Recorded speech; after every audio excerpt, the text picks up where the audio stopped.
Okay, so now we're going to go over the Mathematics Instructional Plan, Grade 7, Powers of 10. At the bottom it says Virginia Department of Education 2018. So you'll know which one we're going to go over. Once again, please remember that you can pause this video at any time and watch it as many times as necessary. Powers of 10 chart. So we've got powers of 10, expanded form, and standard form. The power expanded means to make it wide by multiplying, and standard form is your final answer. So our example here is 10 to the 5th. It's a positive power, so we're going to have 5 tens, 1, 2, 3, 4, 5, which is going to be 100,000.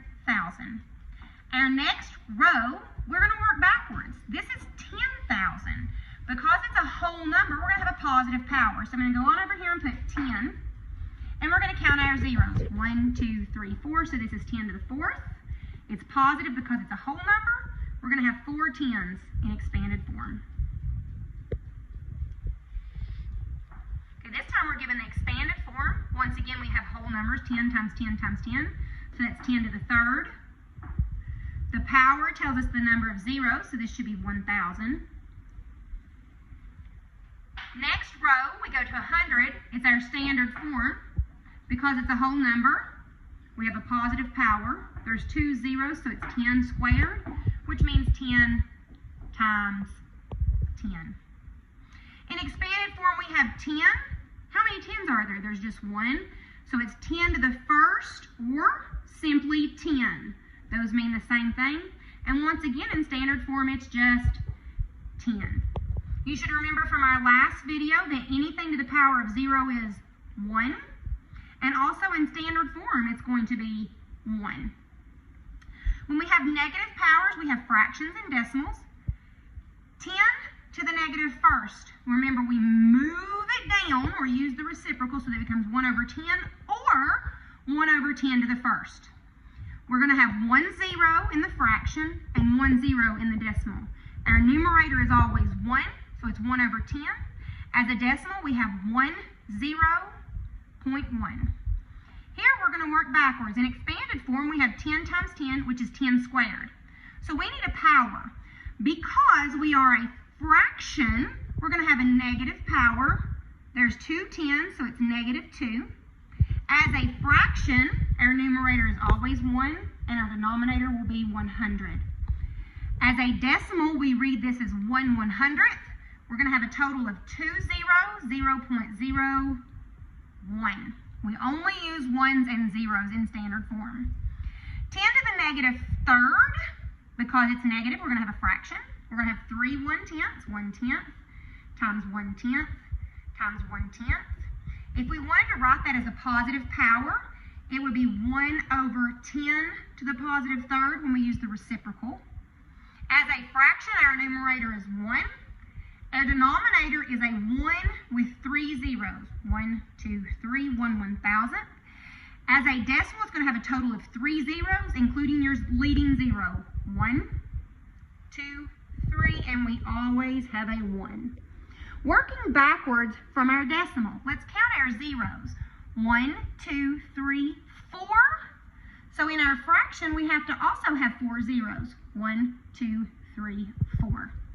Because it's a fraction and a decimal, our power will be negative. So it's 10 to the negative 4th. In expanded form, we're going to have 1/10 times 1/10 times 1/10 times 1/10. As a positive power, that would be 1 over 10 to the 4th. And our last one in the chart says 10 to the negative 5th. Because it's a negative, we're going to have 5 fractions. 1/10 times 1/10 times 1/10 times 1/10 times 1/10.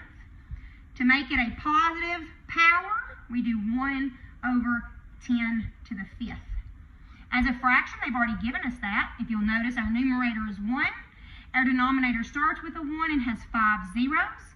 As a decimal, it will also have 5 zeros. So let's start 1, 2, 3, 4, 5, and a 1. What patterns do you see? Well, hopefully you have noticed by now that the power tells the number of zeros. Also, positive powers give whole numbers, and negative powers give fractions and decimals.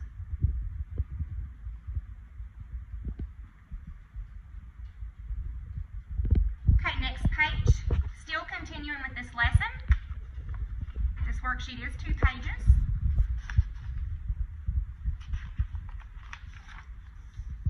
Alright, based on our rule, what would 10 to the 6th be? And what that means is in standard form.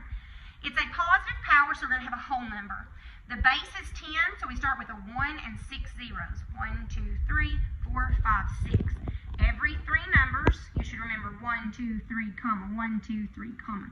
So 10 to the 6th is 1 million. 10 to the 9th, we're going to have a 1 with 9 zeros.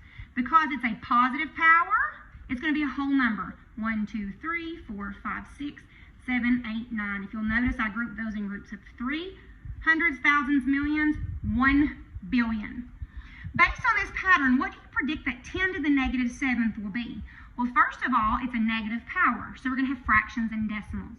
In standard form, our fraction is going to have a numerator of 1 and a denominator of 1 with 7 zeros. 1, 2, 3, 4, 5, 6, 7. 1, 2, 3, comma, 4, 5, 6, comma.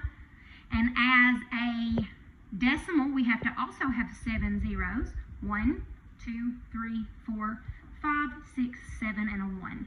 What are 2 different ways to represent 10 to the negative 6? I'm actually going to write all of those. The power is a negative, so we're going to have a fraction. We're going to have 1 over a 1 with 6 zeros. 1, 2, 3, 4, 5, 6. We would also have a decimal with 6 zeros. Remember, it's a decimal because the power is negative. 1, 2, 3, 4, 5, 6 with a 1. We can also write that as a positive power. Remember, we move it to the bottom using the reciprocal. So it'll be 1 over 10 to the 6th. We can also write that in expanded form as 1 over 6 tens. 1, 2, 3, 4, 5, 6. Or we can do 1/10 times 1/10 times 1/10 times 1/10 times 1/10 times 1/10.